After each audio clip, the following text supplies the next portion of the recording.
So yeah, without further ado, I'm going to introduce our next speaker, Richard, who will be coming to talk to...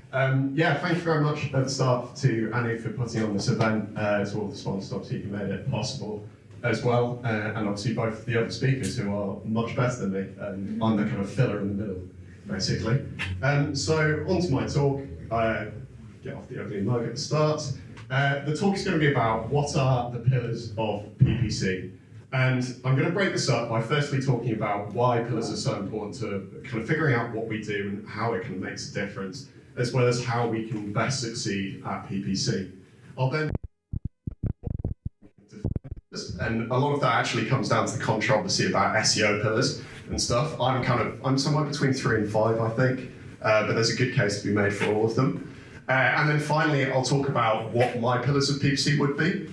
But what I want to stress at the start is that what I want to get here tonight, and really good kind of for an inaugural event, is to come up in this room with what we think are the pillars of PPC. So I'll put forward my case to you guys, and then I'll share a poll at the end of it where everyone will be able to vote on what they think are the pillars. You can and should vote against me, and you can also put in any additional pillars that you think there are.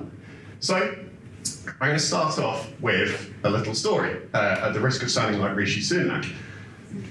That story is about this guy, who's called Alfred. Now, Alfred was the King of Wessex in 900 AD, and I am getting somewhere with this. Partly it is to justify my history degree, but there is a point, I promise you that. It's basically to show how pillars are so important, because there were 3 pillars that really helped Alfred to dominate. Now, Alfred came in to England just after so the Romans had left in about 400 AD, if my animations work there, so that's them going. There were then about 500 years, which were called the Dark Ages at this point, of utter chaos, misery, woe, and everything. Everything was falling apart. By the end of this time, you ended up with 4 different kingdoms, roughly. I'm simplifying massively. If there's any historians in here, I'm sorry. You ended up with these 4 kingdoms. So you ended up with Cumbria, Mercia, which was very rich, Wessex, which is where Alfred was from, and then Northumberland. So because England was such a mess at this time, but it was still very, very rich, what you got when things were not very well protected, but very, very rich, you got people coming across from the north, called the Vikings. And you got little bits of them at the start. They went back to Scandinavia and said, oh, there's this really nice land full of riches and not very well defended. And surprise, surprise, loads more Vikings arrived. These guys at this time were an absolute misery for the country. I can't really stress enough how terrible it was. There was, the classic kind of rape and pillage that's associated with Vikings. But then they also took a lot of slaves from the country. I promise this is relevant. In fact, you've got people from England ending up as far away as Turkey, that they were kind of taken away from their homes forcibly. Absolute misery. And one by one, all of the kingdoms fell. So they all fell because these Vikings were seen as absolutely undefeatable.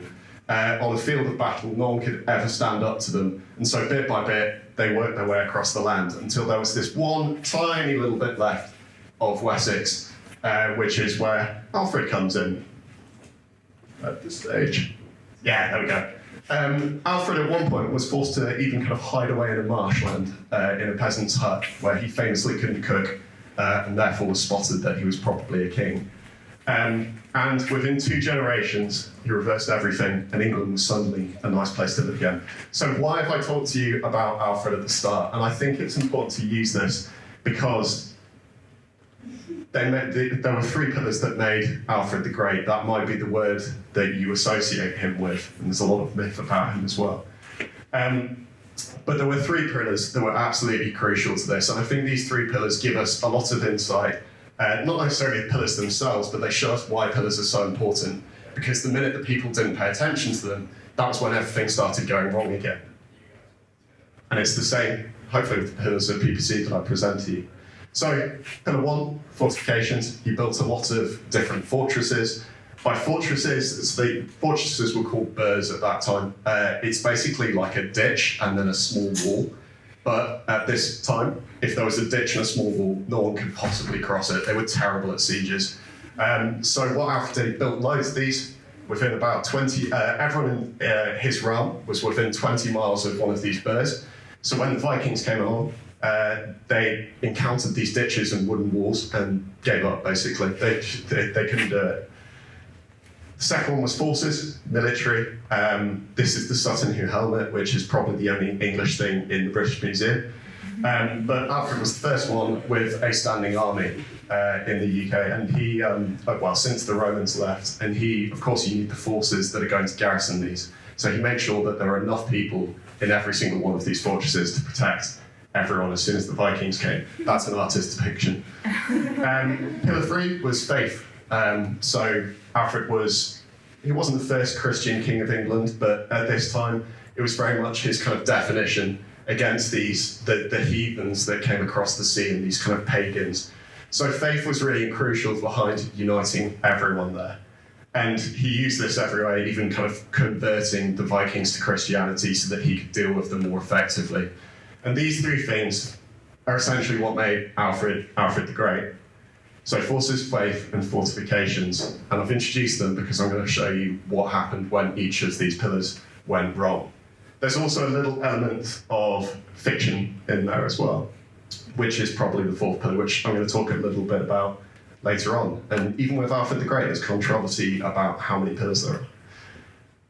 So that leads me into, I guess, the meat of this, which is how do pillars make us great? So firstly, pillars clarify exactly what we need to do.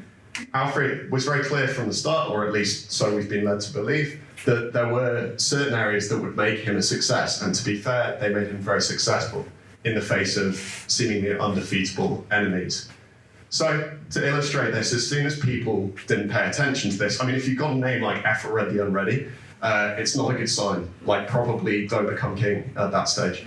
Ethelred the Unready, we talked about the burhs and fortifications. Alfred's children and grandchildren, Edward and Ethelstan, they're all called Starworthy. They conquered a lot more of the UK. They conquered a lot more of England. But what they didn't do was build enough fortifications when they got there. So suddenly, what you get when you've got rich lands that aren't defended, you get more Vikings again. So by paying attention to pillars and knowing what works, that helps us to be successful again in the future. So just as PPC, if we know, and what I'll define pillars as is the things that make our accounts successful, by understanding exactly what they are and the structure that they fit into, will show us exactly how we can be successful and become great ourselves. Secondly, pillars help us to communicate. They make things very clear. If I've broken it down to 3 pillars, which, fortunately all begin with F because I made it so, then it makes it really easy to communicate what we've done and show, what are the things that are important to the success of this account. So, in the same way, Alfred was mostly helped, and he's a great kind of mythical figure now, particularly for Brexiteers. It's just mainly due to this guy called Asser, who wrote The Life and Times of Alfred the Great, which basically was a one-man propaganda show of being like, oh, I'm so great, which is unsurprisingly then got the title. And that led him to being kind of very, very much figure. Side note, I think that's the greatest depiction of toxic masculinity that you can ever see. I'm jealous of spirit, but probably didn't have it. Pillars let us clarify our work to senior leaders in the same way for PPC. If we can structure all of our kind of presentations and our plans for accounts into a way that is easily comprehensible, it's going to make us a real success. So, in the same way that you might get questions from clients or from the senior team, why do we need to invest all of this money into analytics? How is this relevant for PPC? It helps us to answer, this is because this is a recognised pillar of success, this is a crucial building block that's seen by the industry as being absolutely crucial, and we've seen it work time and time again. Not only us, but everyone else says so as well. Pillars also show where you fit in. So, at the time of Alfred, if you knew that faith was one of the key pillars there, becoming a priest was pretty good career prospects. Even better if you were a warrior priest at the same time. On a side note, also, this was a great area for women. There's a lot of really amazing women leaders in the faith at this time, such as Hild and Ethelberg, whose name has kind of passed down for generations and actually founded much of Christianity that we know today. So pillars, in the same way with PPC, show us exactly where we fit in and how we can structure our teams. If we know, what's the key specialisms that make an account success, we can start to specialize people as well. So both comes in assembling your teams, knowing exactly what skills you need within the team, potentially where you're kind of lacking a little bit. But also, if you are, getting started in PPC, I don't know if there's anyone who's kind of in their first 2 years, for example, but it shows you, exactly what you need to specialize in. A lot of SEOs, for example, describe themselves as being, technical SEOs or content SEOs, for example.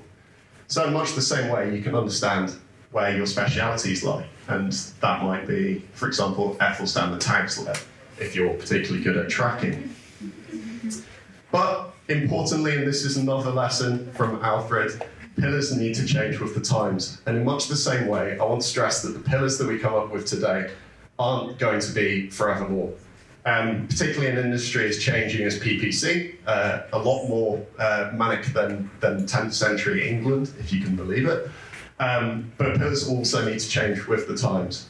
And to illustrate this was that faith pillar. So faith is great when everyone around you isn't the same faith. You can define yourself against these horrible heathens. I think I stole this from the last UKIP campaign poster, so I hope there's no copyright there.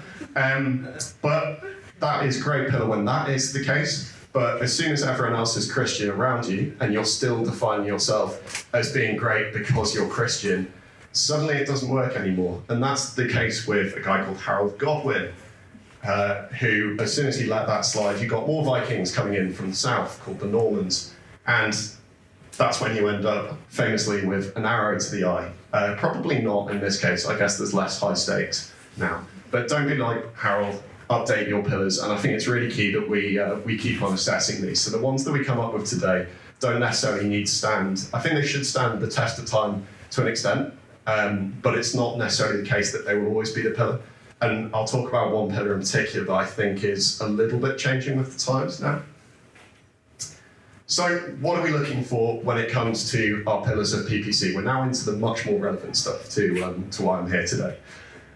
We're looking for, and the really good example of this is SEO's pillars. So SEO has either, I'd say, kind of 4 or 3 pillars. There's technical SEO, which is the back-end bits that no one sees. So that's like crawling and indexation. I'm glad there's not too many SEOs in here because I'll butcher your profession today. It's anything like that, internal linking and stuff. You've got off-page, which is links into a website, so authority. You've got on-page, which is kind of queries matching on like mostly commercial pages. So it's making sure that certain commercial and transactional pages, I guess really bottom of funnel, match the keyword. And then you've got content, which is kind of blogs, writing, longer form content designed for, I guess, more upper funnel keywords. I would potentially argue that it's 3. I'd say on-page and content are kind of the same. I think they kind of broadly fit into making words on a web page fit a user's search queries and search intent. Again, sorry to all SEOs, can't stress that enough. But this kind of illustrates what we're looking for in pillars. As I said, all SEOs really describe themselves as one of these 3 things. Either you're a technical SEO, so you specialize in the kind of deeply technical aspects. A content SEO, for example, off-page, like digital PR type thing as well. But the key thing about all of these is that all of them are absolutely crucial to making a website successful with SEO. You essentially can't rank if you don't have each of these 3 pillars. It's useless having all of the content, for example, up on the web if Google doesn't understand how to crawl it, which is where technical comes in. So in the same way, what we're looking for with PPC, and this will be useful when it comes to the poll, is the key areas into which the most valuable PPC tasks fit and what makes accounts successful. So I stress the word most valuable because we don't want to kind of take into account the tasks that are like admin-y, that we waste our time doing. For example, attending meetings is not a pillar. It's not going to make your account successful. What is going to make your account successful are the things that matter. So, what are my pillars of PPC? And this is where we're kind of getting somewhere. far away from Anglo-Saxons. Where do we start? So I basically started out by drawing up all of the tasks that I thought would be kind of value-added tasks for an account, and got quite a lot of these. I think my phone is now talking at me. So I got all of these value-added ones. There was also an extra one, which was, I guess, quite important, playing Google's silly little games. No one from Google here? Cool. And quite quickly, there were different areas that really stood out here. So these were the ones that quickly broke down, and it was actually quite an easy task in the end. I kind of set aside a bit of time and found myself done within about 20 minutes.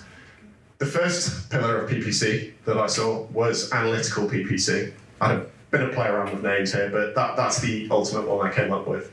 And this is basically anything when it comes to isolating the impact of your campaigns. Because not only is it important to kind of assessing and making good decisions, but also we all know it's so important to feeding into the algorithms the right data. So this is anything to do with tagging up a website, tracking the actions that you want, setting up reporting, and by that I mean kind of, I guess, processing the data in such a way as it becomes insightful. Attribution models, of course, making sure that you pick one that actually works for you and that gives a good depiction of the customer interactions, and that differs for every single business. And then finally, designing and implementing tests. So that's I guess comes down to the more making sure that you're putting it into a good sample audience, that you're breaking it up evenly, but then also that you are implementing them in a good way, that you're getting statistical significance from them as well. All of these help you to isolate the impacts of your performance. So this is my definition of analytical PPC. It's the areas of PPC concerned with isolating impact and performance. You can also split it down into these two, which is attribution and measurement.